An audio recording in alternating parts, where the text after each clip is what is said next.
Alright mga boss, kung masarap na pagkain ang hanap nyo, halina't puntahan natin itong sikat na eatery dito sa Quinta Market, Quiapo, Manila, ang Jolly Dadas Eatery.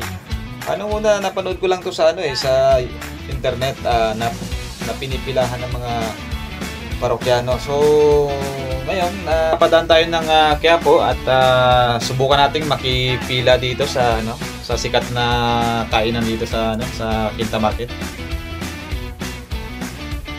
Subukan natin na makipila rin dito at totoo nga itong mga nakita natin sa internet. So nandito ang kanilang mga special na pagkain. Ito yung sinatawag na palabok. Meron din sila dito masarap na halo-halo. At meron din sila dito lumpiang ubod na sariwa.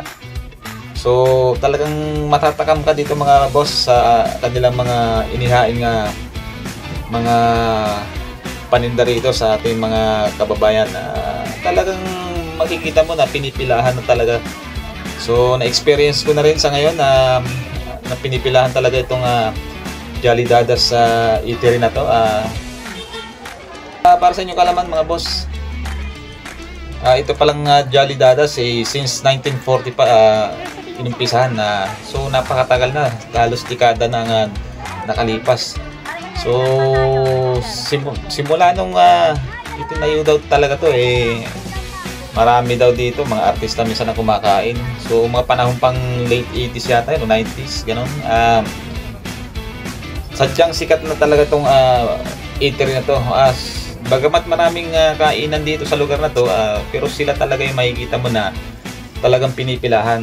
Hindi ko alam kung anong agimat meron to sabay ganun Kaya kakaiba talaga kasi imagine mo ang daming eatery, siya lang yung pinipilahan dito sa lugar O pauwi na nga kami nito mga boss haba pa rin ang pila So doon sa mga nakapunta na dito sa sa Jolly Dadas Eatery, shout out sa inyong lahat.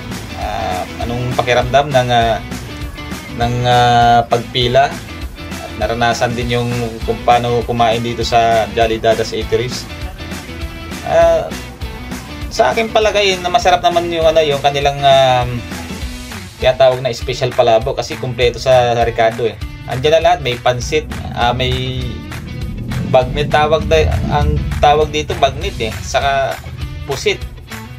Tapos chicharon pa.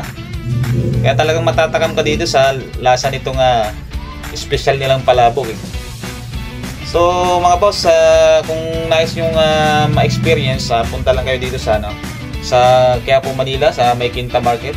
Ito sa may gilid lang, sa may ilalim ng tulay papuntang top, papuntang Luton. So mabilis lang itong hanapin mga boss. Kung papasyal kayo ng simbahan ng Quiapo, magsisimba kayo. Kung halimbawa punta ka ng Friday, kung gusto nyo kumain, ito yung sadyain yung lugar. Malapit lang ito sa may simbahan. Walking distance lang ito sa may simbahan. So sige mga boss, salamat sa panonood. God bless. Sana maranasan nyo rin ang pagpila dito sa may Quinta Market, sa may Jolly Dadas Eatery.